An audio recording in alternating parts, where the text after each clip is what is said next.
There is a moment in every person's life when something quietly shifts. Nothing explodes. No announcement is made. No one applauds. But inside you, a line is crossed. That moment is when you stop asking, "What do I need to do today?" And you start asking, "What am I responsible for becoming?" That is the moment leadership begins. Not when someone gives you authority. Not when your title changes. Not when people start listening. Leadership begins the instant you decide to think differently.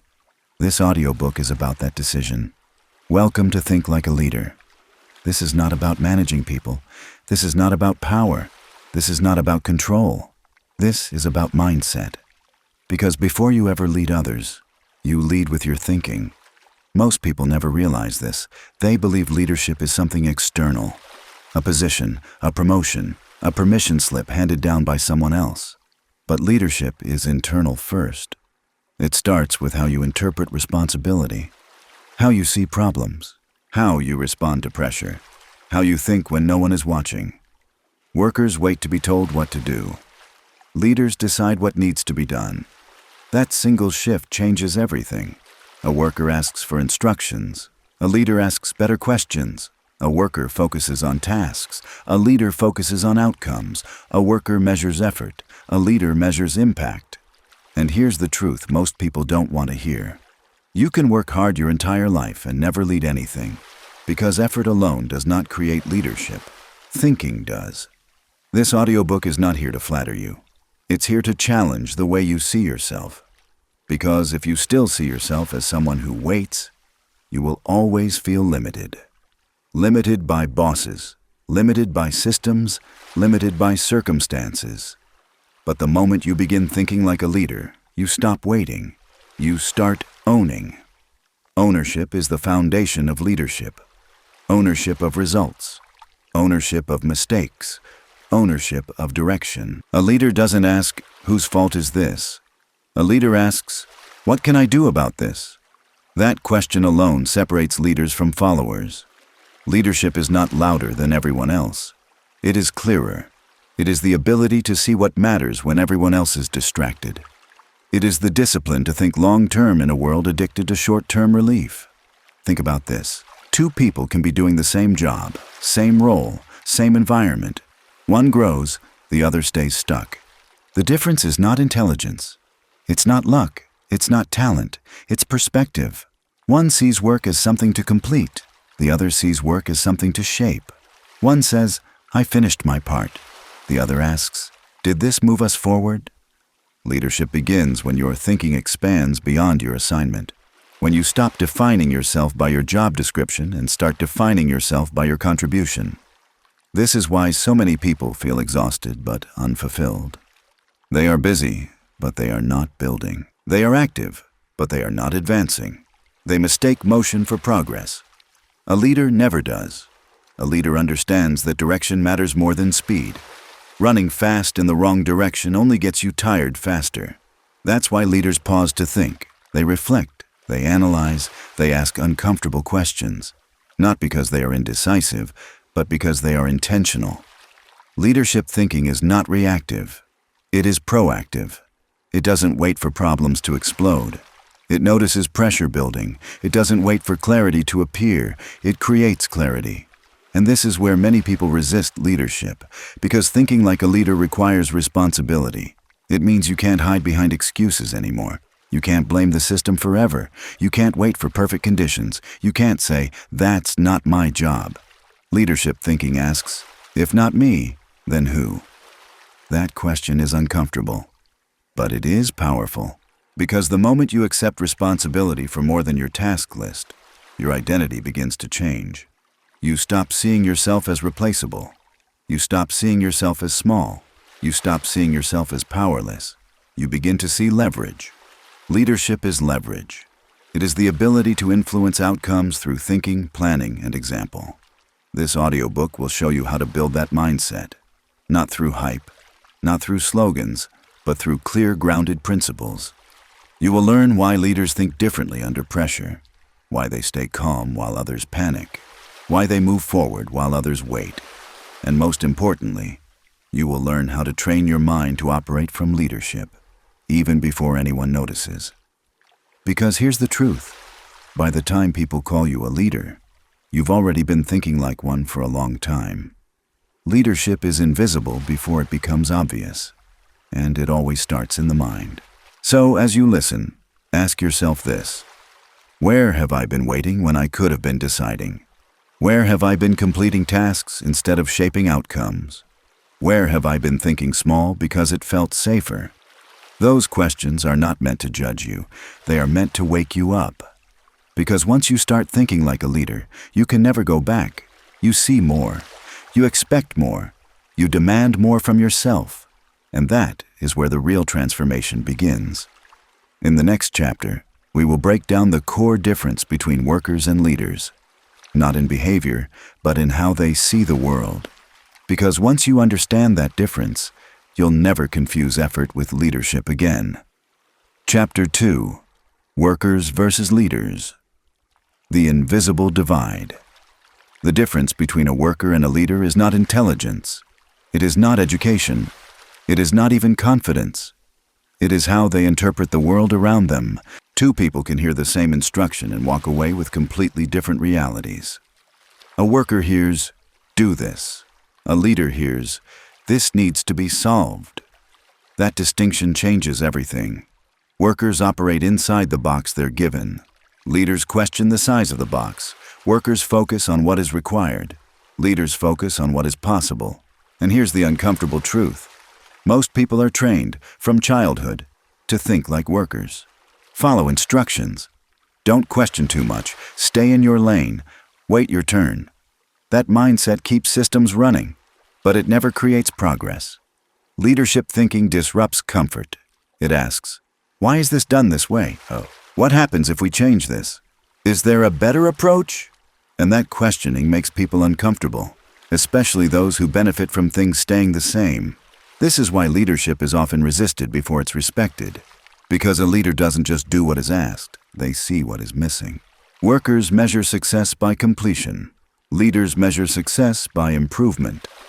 A worker says, "I did my job." A leader asks, "Did this move the needle?" This is why some people stay in the same role for years while others grow rapidly. It's not favoritism, it's perspective. Leaders think in systems. Workers think in tasks. Leaders ask how actions connect. Workers focus on finishing what's in front of them. Neither is wrong, but only one creates momentum. Leadership thinking means you don't wait to be told what matters. You identify it. You notice patterns. You anticipate problems. You see consequences before they arrive. This is why leaders often look lucky from the outside. They aren't lucky. They're observant. They don't react faster. They think earlier. Workers react when pressure hits. Leaders prepare before it arrives. And here's where the gap widens. Workers look for safety. Leaders look for responsibility. Because responsibility creates leverage. The more responsibility you can handle, the more valuable you become. Not louder, not busier, more valuable. Leadership thinking understands this deeply. It understands that complaining is powerless, but ownership is dangerous, in the best way. A leader doesn't say, "That's not fair." They say, "What can I control?" A worker waits for permission. A leader looks for opportunity, and opportunity rarely announces itself. It hides inside problems, inside inefficiencies, inside moments when something isn't working. Most people avoid those moments. Leaders move toward them.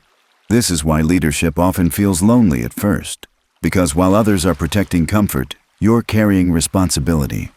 While others are waiting for clarity, you're creating direction. And that pressure changes you. It sharpens your thinking. It forces you to prioritize. It teaches you restraint. Leadership is not about having all the answers. It's about being willing to stand in uncertainty without panicking. Workers look for certainty before acting. Leaders act to create certainty. That mindset shift alone separates average lives from exceptional ones. And here's something most people never realize. You don't become a leader after success. You become successful because you think like a leader. The thinking comes first. The recognition comes later. This audiobook is not asking you to abandon humility.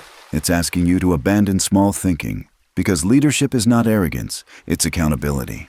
It's the discipline to say, if this fails, I'll own it. If this succeeds, I'll improve it. No excuses, no hiding, just clarity. In the next chapter, we'll explore why leaders think long-term while most people stay trapped in short-term comfort, and how that single habit compounds into massive advantage over time. Chapter 3. Leaders think long-term, and that's why they win. Most people live inside short time frames. They think in hours, days, weeks. Leaders think in years. This is one of the most dangerous advantages you can develop, because it quietly separates you from the crowd without making noise. Short-term thinkers ask, what do I get right now? Long-term thinkers ask, what does this turn into? That single question reshapes decisions. It changes how you spend your time, how you spend your money, how you respond to stress, how you choose what to tolerate, and what you refuse to accept.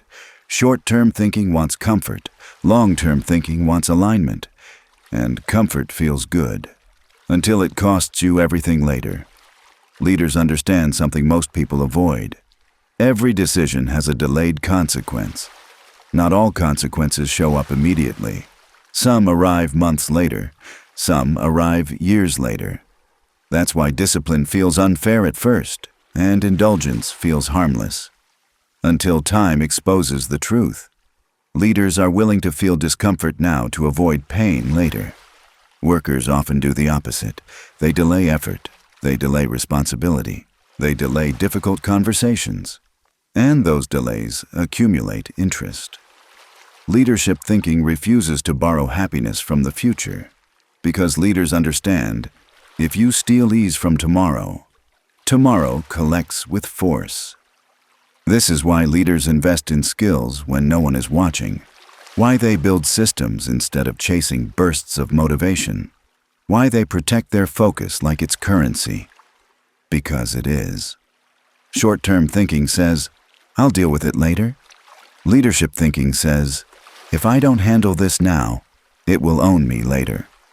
That applies to finances, to health, to relationships, to reputation. Leaders play the long game because they respect time. They don't panic under pressure because they prepared earlier. They don't chase validation because they're building something bigger. And here's the truth most people don't want to hear. Long-term thinking often looks boring from the outside. No drama, no constant excitement, no public applause, just quiet consistency. That's why it's rare. Because the human brain is addicted to stimulation. Leaders train themselves to resist that addiction. They don't need constant feedback. They don't need immediate results. They trust the process because they understand compounding. A single disciplined decision repeated daily beats occasional bursts of effort every time. Leadership thinking replaces urgency with strategy. It asks, what matters most right now? What can wait? What has the highest leverage? Most people confuse activity with progress. Leaders separate the two. They understand that doing less, better, is more powerful than doing everything poorly. This is why leaders say no more than they say yes. Because every yes is a commitment of future energy. And energy is finite. Leadership thinking treats attention like a scarce resource. Where you place it determines who you become. Short-term thinkers scatter attention. Leaders concentrate it. They don't jump at every opportunity. They choose the right ones, and over time, those choices compound. Not in dramatic leaps, but in steady elevation. This is why leadership growth often feels invisible, until suddenly it isn't. One day, people start asking for your opinion, trusting your judgment, following your direction, and they won't know why, but you will, because you chose patience over impulse, strategy over reaction, direction over distraction. In the next chapter, we'll uncover why leaders stop reacting emotionally, and how emotional control becomes one of the most underrated leadership weapons. Chapter 4. Leaders control. Emotion. They don't let emotion control them. Most people think leadership is about confidence, intelligence, or charisma. But real leadership starts somewhere far less visible. It starts with emotional control, not emotional suppression, not pretending you don't feel, but mastery. Because the fastest way to lose authority, internally or externally, is to let emotion run the show. Workers react. Leaders respond. That difference changes everything. Reaction is instant. Response is intentional. Reaction feels justified in the moment. Response protects the future. Leaders understand something critical. Your emotions are information, not instructions. Anger tells you something matters. Fear tells you something feels uncertain. Frustration tells you expectations were unmet. But none of those emotions deserve to drive the wheel. When emotions lead, decisions shrink. You say things you can't take back. You burn bridges you'll later need. You trade long-term respect for short-term relief. Leadership thinking interrupts that pattern. It creates space, a pause, and inside that pause lives power. Most people are afraid of silence. Leaders learn to use it. They don't rush to fill tension. They don't rush to defend their ego. They don't rush to explain themselves, because urgency is rarely necessary. It's usually emotional. Calm, on the other hand, is strategic. A calm mind sees options. An emotional mind sees threats. That's why leaders train emotional discipline before tactical skill. You can't think clearly if your nervous system is constantly hijacked. And make no mistake, the world is designed to provoke you.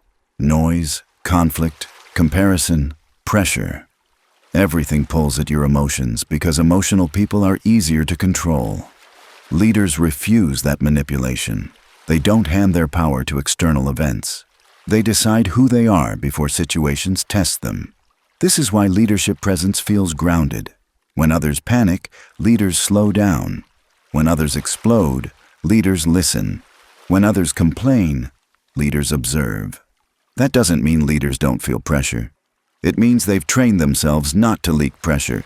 They process it privately. They release it constructively. They don't dump it on everyone around them. Because emotional leakage erodes trust.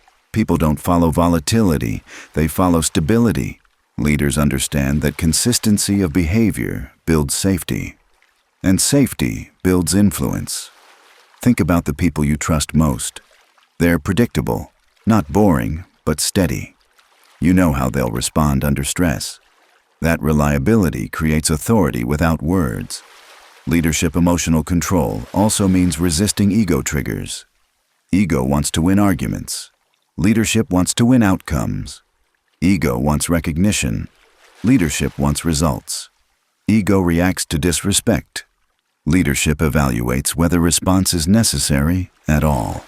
Most battles aren't worth fighting. Leaders choose their conflicts carefully because energy is finite. They ask, will this matter in a year? Will this improve anything? Is my reaction serving my mission or my pride? That filter saves years of wasted effort. Emotional discipline also allows leaders to absorb criticism without collapsing. They don't take feedback personally. They take it seriously.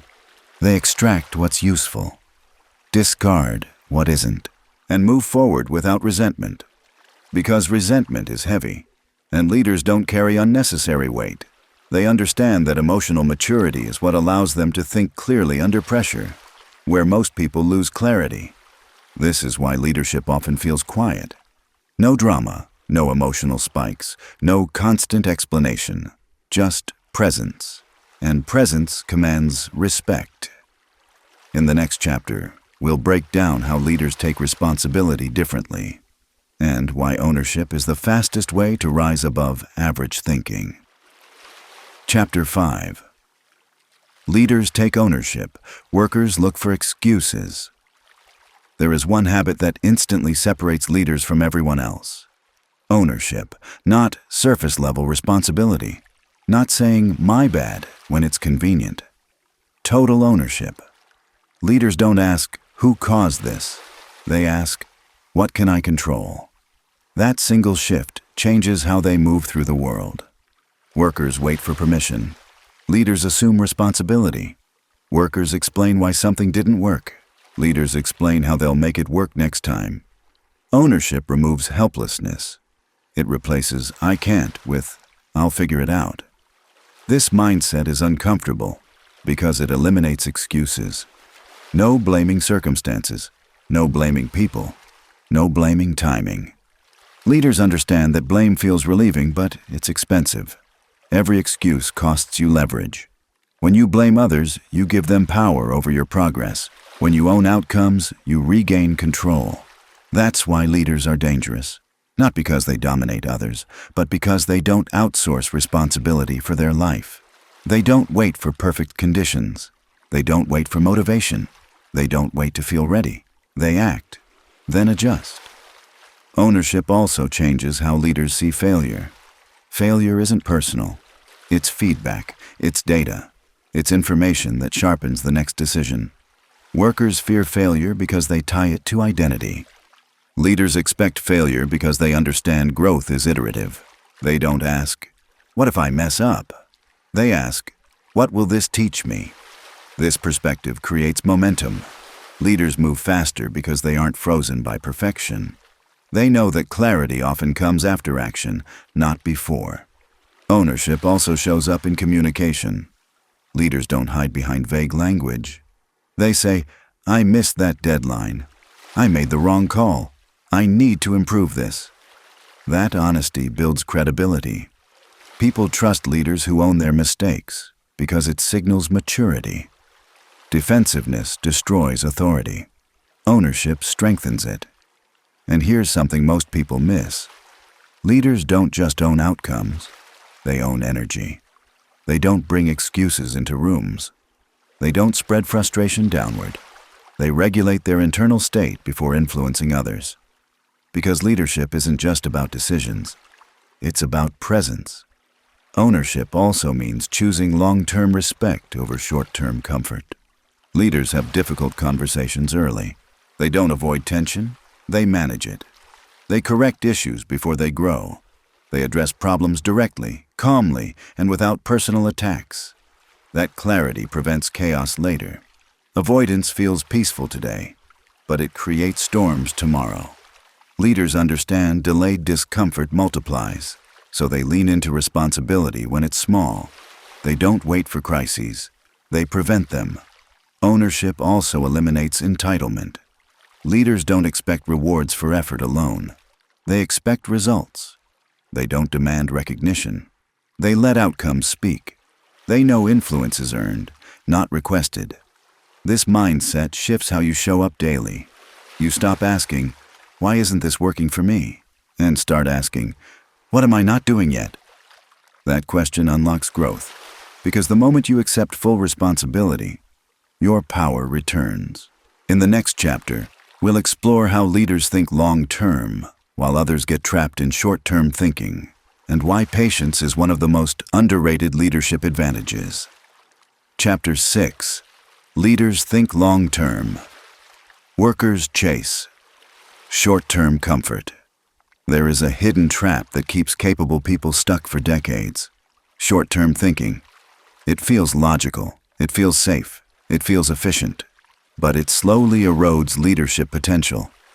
Workers ask, "What benefits me right now?" Leaders ask, "What compounds over time?" That difference determines trajectories. Leaders are willing to look inefficient today to become unstoppable tomorrow. They invest when others consume. They practice patience when others demand instant reward. They understand that real power is built quietly, over time. Short-term thinking chases dopamine, comfort, approval, quick wins. Long-term thinking chases leverage, skills, reputation, trust, systems. Workers want immediate validation. Leaders are comfortable being misunderstood early. They know that the best decisions rarely feel good in the moment. Waking up early doesn't feel good. Saying no doesn't feel good. Training when tired doesn't feel good. Having hard conversations doesn't feel good. But leaders understand a crucial truth. Discomfort is often the entry fee to growth. They don't negotiate with temporary feelings. They make decisions based on future identity. They ask, "Who does this choice turn me into?" That question rewires everything. Leaders don't ask if something is easy. They ask if it's aligned. Aligned with where they're going. Aligned with who they're becoming. Aligned with the standards they're building. Long-term thinkers delay gratification instinctively, not because they enjoy sacrifice, but because they see further. They understand that momentum is built, not rushed. They're willing to look average for years to become exceptional later. This is why leadership often looks lonely. When you choose long-term growth, you step off the common path. Fewer people understand you. Fewer people support you. But leaders don't require applause to stay consistent. They trust the process more than opinions. They know consistency beats intensity. Small actions repeated daily outperform massive effort done occasionally. Workers sprint, then burn out. Leaders pace themselves. They design routines that survive bad days. They build systems that work even when motivation disappears. Because leadership isn't powered by emotion. It's powered by structure. Leaders also think long-term about relationships. They don't burn bridges for temporary wins. They don't gossip for social currency. They don't sacrifice integrity for convenience. They understand trust compounds. And once broken, it's expensive to rebuild. They play the long game with people. They listen more than they speak. They observe before reacting. They choose words carefully because they understand language creates memory. Short-term thinkers speak to feel relief. Long-term thinkers speak to create impact. This perspective also changes how leaders handle time. They protect focus aggressively. They say no more than yes. They schedule thinking time. They leave space for strategy. Workers fill every moment with activity. Leaders create space for clarity. Because clarity beats hustle. Leaders understand that busyness is not progress. Movement is not direction. Effort without strategy is just exhaustion. Long-term thinking requires courage. Courage to delay rewards. Courage to ignore noise. Courage to stay patient while others rush. But patience is not passivity. It's controlled movement toward a clear vision. And here's the paradox. The more long-term you think, the more powerful your short-term decisions become. Because every action serves a bigger picture. In the next chapter, we'll explore how leaders control their emotions while others react impulsively, and why emotional mastery is the silent backbone of authority. Chapter 7. Leaders master emotions. Workers are controlled by them. Leadership is not proven in moments of comfort. It is revealed under pressure. When emotions rise, most people lose authority, not because they lack intelligence, but because they lack control. Workers react. Leaders respond. That difference may seem small, but it separates influence from chaos. Emotional reactions feel justified in the moment. Anger feels powerful. Defensiveness feels protective. Impatience feels efficient. But reactions always cost more than they appear. They damage trust. They weaken credibility. They expose insecurity. Leaders understand this instinctively. They know that the fastest way to lose authority is to lose emotional control. So they train emotional discipline like a muscle. They pause before speaking. They breathe before responding. They observe before acting. Not because they're passive, but because they're intentional. Leaders don't suppress emotions. They regulate them. They understand that emotions are information, not commands. Just because you feel something doesn't mean you should act on it. Just because something triggers you doesn't mean it deserves your energy. Workers let emotions drive decisions. Leaders let values drive decisions. That's why leaders stay calm in chaos. Calm is not weakness. Calm is dominance. The calmest person in the room often has the most power, because when everyone else is reactive, the calm mind sees clearly. Leaders don't need to raise their voice to be heard. They don't interrupt to feel important. They don't argue to win ego points. They listen deeply. They choose words carefully. They understand that tone communicates more than content. And here's the truth most people miss. Emotional control creates psychological safety. People trust leaders who are stable. People follow leaders who are predictable in character, not mood. If your reactions are volatile, people walk on eggshells around you. If your presence feels grounded, people lean in. Leaders also understand that emotional intelligence is strategic. They read rooms. They sense tension. They notice unspoken signals. They don't just hear what's said. They hear what's meant. Workers focus on being right. Leaders focus on being effective. Sometimes the smartest response is silence. Sometimes the strongest move is restraint. Sometimes the best leadership decision is to walk away and revisit later. Leaders don't let temporary emotions sabotage long-term vision. They don't destroy relationships for momentary relief. They don't make permanent decisions based on temporary feelings. They ask themselves, will this matter in a year? Does this response align with who I want to be? Is my ego talking or my values? That internal dialogue creates maturity, and maturity creates trust. This is why leaders are harder to manipulate. They don't get baited easily. They don't react to provocation. They don't need to prove themselves constantly. They are secure. And security is magnetic. When you master your emotions, you master your presence. Your words carry weight. Your silence carries meaning. Your reactions become measured instead of explosive. Leadership is felt before it's explained. People sense emotional strength long before they hear credentials. In the next chapter, we'll explore how leaders think independently while others wait for permission, and why self-direction is the foundation of real authority. Chapter 8. Leaders think independently. Workers wait for permission. One of the clearest signs of leadership is this. Leaders do not wait to be told who to become. They decide. Workers ask, "What should I do?" Leaders ask, "What needs to be done?" That single shift changes everything. Most people are trained to wait. Wait for instructions. Wait for approval. Wait for confidence. Wait for the right time. Leaders don't wait. They assess. They decide. They move. Not recklessly, but deliberately. Independent thinking is the backbone of leadership. It's the ability to form conclusions without needing consensus. To trust your judgment even when others doubt it. To act responsibly without external pressure. Workers look for certainty before acting. Leaders create certainty by acting. They understand that clarity often comes after movement, not before.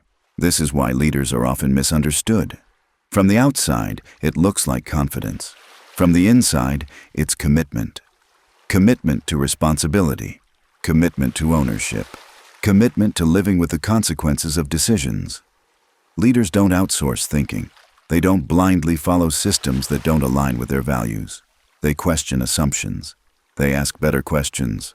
They challenge outdated rules, not to rebel, but to improve.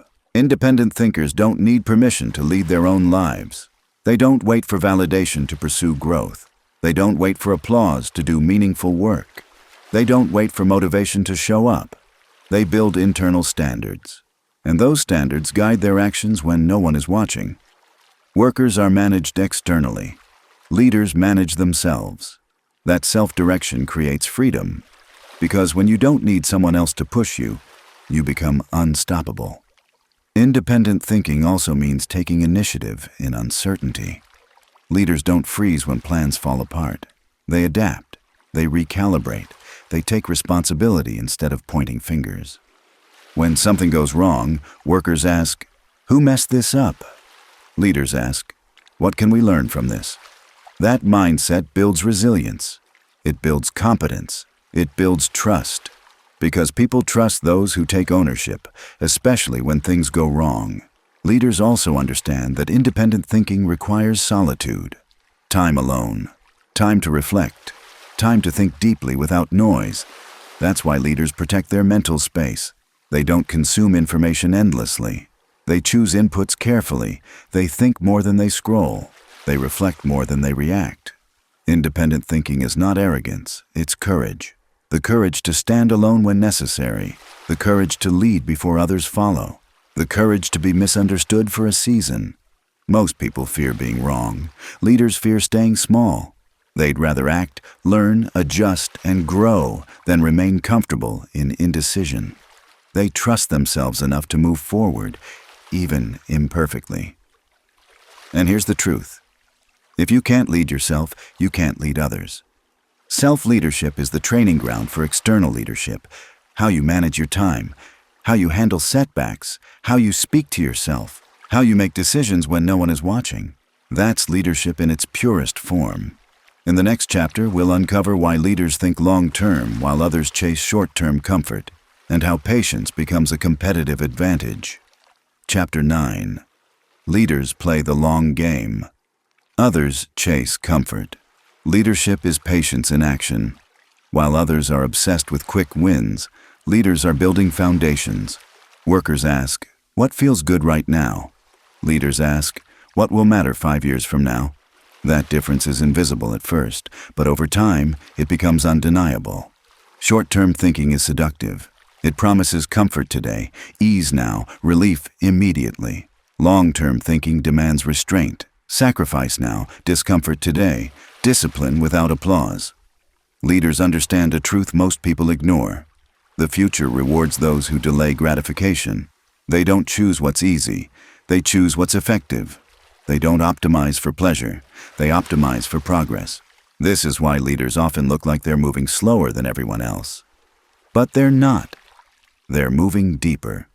While others sprint from opportunity to opportunity, leaders stay focused on compounding. Small, consistent actions, daily discipline, long-term vision. They know success is rarely explosive. It's accumulative, quiet, relentless. Leaders invest where others consume. They invest time into skill, energy into systems, attention into mastery. They don't chase validation. They build value, and value compounds. Long-term thinkers also accept boredom as part of mastery. They repeat what works even when it's not exciting. They stay consistent when novelty wears off. They keep showing up after motivation fades. Workers chase excitement. Leaders commit to excellence. This is especially visible in how leaders handle setbacks. Short-term thinkers panic. They overreact. They abandon the plan. Long-term thinkers pause. They analyze. They adapt without losing direction. They understand setbacks are data, not defeat. That mistakes are tuition. That failure is feedback. Leaders don't let temporary losses derail permanent goals. They zoom out. They remind themselves why they started. They adjust strategy, not identity. Long-term thinking also shapes how leaders manage relationships. They don't burn bridges for short-term wins. They don't sacrifice trust for quick results. They value reputation, integrity, consistency, because leaders know credibility compounds too. And once it's lost, it's expensive to rebuild. Leaders also protect their future selves. They sleep, they train, they think, they manage energy, not just time. They understand burnout is a tax on tomorrow. So they pace themselves. They think in seasons. Push hard when necessary. Recover intentionally. Sustain momentum over years, not weeks. This is why leadership isn't flashy. It's quiet, uncomfortable, often lonely, but it's powerful. Because while others are reacting to the moment, leaders are shaping the future. They don't need immediate results to stay committed. They trust the process. They trust their standards. They trust compounding. And eventually, time exposes the difference. The leader looks lucky. But luck didn't build the discipline. Luck didn't build the habits. Luck didn't build the mindset. Consistency did. Vision did. Patience did.